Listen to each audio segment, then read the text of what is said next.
Hello students, आज हम class 8 geography में भूमि के बारे में पढ़ेंगे। तो आइए हम पढ़ते हैं। देखिए, भूमि में ही खेती किया जाता है। ये देखिए, भूमि पर ही मकान बने होते हैं। और यहाँ देखिए, भूमि पर ही ये बिजली के खंभे हैं। भूमि पर ही यातायात के साधन हैं। भूमि पर ही आधुनिक विकास होता है। तो आइए हम विस्तृत रूप से भूमि में क्या क्या होता है इसके बारे में पढ़ें। देखिए स्टूडेंट्स, इस चित्र को ऑस्ट्रेलिया में साल्सबर्ग का ये फोटो है। तो भूमि में सभी प्रकार की स्थलाकृति बनी होती है।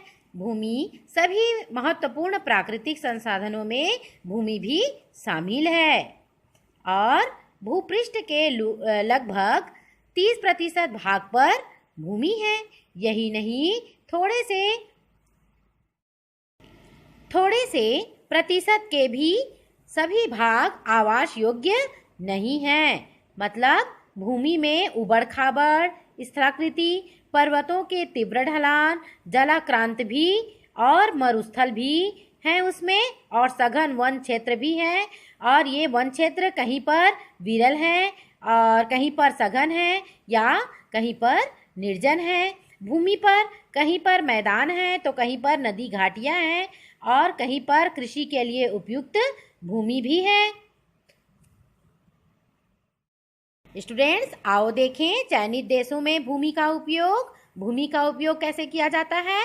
कृषि के लिए, वानिकी के लिए, खनन के लिए, सड़कों और उद्योगों की स्थापना के लिए भूमि का उपयोग किया जाता है।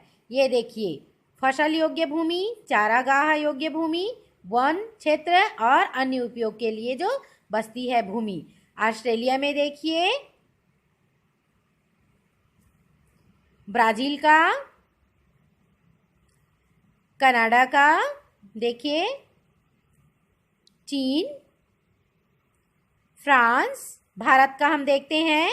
फसल योग्य भूमि है 57%, चारागाह है 4% और वन है 22% और अन्य उपयोग के लिए बचता है भूमि भारत में 17%। देखिए, इस आंकड़े के अनुसार भारत में ही फसल करने योग्य भूमि ज़्यादा है। देखिए, इसीलिए हमारे भारत को कृषि प्रधान देश कहा जाता है, क्योंकि कृषि योग्य भूमि यहाँ पर 57% है। भूमि के खिसकने से बचाने के लिए हमें प्रतिधारी दीवार का निर्माण करना होगा और विनाश की वर्तमान दर को रोकने के लिए हमें अवश्य ही प्रयास करना होगा। इसके लिए हमें वन रोपण, भूमि उद्धार, रासायनिक कीटनाशकों और उर्वरकों के विनियमित उपयोग तथा अतिचारण पर रोक लगाना होगा।